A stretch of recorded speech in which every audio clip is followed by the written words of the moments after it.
Salut à tous, c'est Pierrot Physio pour un physique optimal dans un monde de chacal. Aujourd'hui, on va parler des dips, comment les exécuter correctement, comment développer des épaules, des pectoraux et des triceps massifs. Tout d'abord, il faut bien imaginer, les dips, c'est un mouvement de pousser vers le bas, là où les pompes sont un mouvement de pousser devant. Dans les deux mouvements, vous allez travailler les épaules et les pectoraux, mais le développé couché et les pompes vont stabiliser le corps, travailler toute la posture sur un mouvement donc de pousser vers l'avant.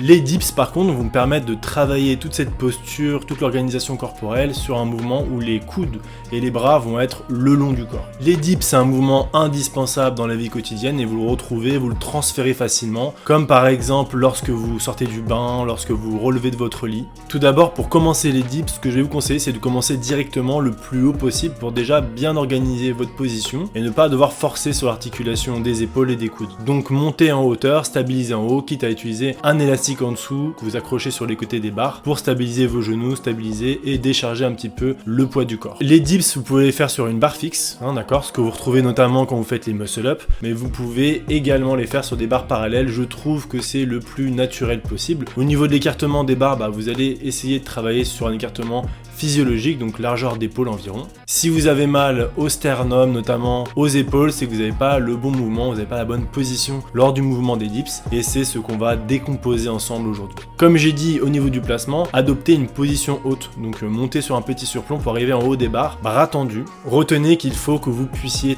tendre vos jambes en dessous. Alors si vous n'avez pas la place, vous faites comme vous pouvez, mais c'est l'idéal. La raison, c'est simplement que vous allez plier vos genoux pour compenser, pour avoir la place pour faire le mouvement, et en fait ça va vous pousser à travailler votre cambrure, à faire de l'hyperextension de la colonne vertébrale. Et cette hyperextension, elle va modifier le mouvement, la cinétique du mouvement sur le reste du déroulé. Le petit moyen mémotechnique, comme on a dit, largeur d'épaule physiologique, mais vous pouvez retenir, vous prenez l'avant-bras de la pointe des doigts jusqu'au bout du coude, ça fait environ la bonne distance à adopter pour faire des dips. Mais si vous sentez un inconfort sur le mouvement, n'hésitez pas à élargir ou à resserrer. Le plus important, c'est que vous soyez à l'aise, vous n'ayez pas de gêne durant le mouvement. Pour la position de départ, c'est comme pour les pompes. Ceux qui n'ont pas vu ma vidéo sur les pompes, n'hésitez pas à aller cliquer. C'est l'exercice le plus simple pour développer des pectoraux massifs. Vous prenez les barres et vous allez visser les mains vers l'extérieur pour amener le creux du coude vers l'avant. Vous serrez les jambes, vous gardez les pieds joints et vous tirez légèrement les pointes de pied vers le bas, ça va permettre d'avoir un bon gainage de la colonne jusqu'aux jambes. Vous serrez bien les fessiers comme pour les pompes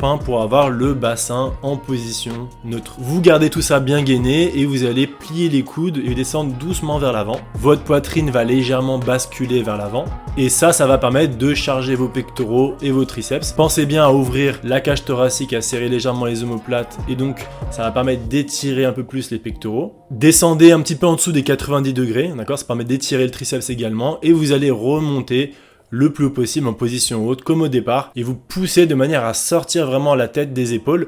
Je veux pas avoir cette position là enfoncée à l'intérieur. C'est souvent ce qu'on voit chez les débutants, c'est qu'ils vont s'enfoncer à l'intérieur parce qu'ils n'ont pas assez de force dans les épaules, pas assez de stabilité, donc ils vont compenser. Quand vous descendez vers le bas, pensez donc à serrer, baisser les épaules verrouillées et donc de fléchir un peu plus vers l'avant et de plier surtout les coudes au départ. Ramener les épaules et les fixer durant le mouvement en position basse et en arrière, ça permet de fixer la rotation externe et les pectoraux sont d'une certaine façon les garant de cette rotation externe. Si vous avez des douleurs durant le mouvement, notamment au sternum, c'est parce que vous n'avez pas su fixer la position des épaules, elles vont rouler vers l'avant et ça va créer donc un petit étirement au niveau de l'insertion du pectoral sur le sternum et vous pouvez avoir des douleurs qui vont se créer à ce niveau-là. Vous devez également essayer de garder vos avant-bras verticaux durant le mouvement. Si ça compense, vous pouvez travailler un peu plus vos pectoraux, donc vous allez forcément perdre un peu de la qualité du mouvement. Évitez de tortiller, de vous balancer, ça va compenser durant le mouvement et nous ce qu'on veut surtout c'est la qualité du mouvement. Qualité, contrôle, surtout comme d'habitude sur la phase excentrique quand vous descendez, car le but ici c'est de créer le maximum de muscles en très peu de temps, et là au poids du corps, si vous pesez 70-75 kg, il y a quand même ce poids là à soulever avec les bras, avec les pectoraux, donc essayez de contrôler ça pour pas vous blesser déjà, et ensuite pour créer le maximum de muscles possible. À partir de là, vous avez plein de variantes possibles qui sont vraiment super pour les pectoraux et pour les abdominaux. Vous pouvez faire les dips en relevant les genoux devant pour travailler les abdominaux, vous pouvez faire les dips et stabiliser en haut avec une équerre pour travailler encore une fois les abdos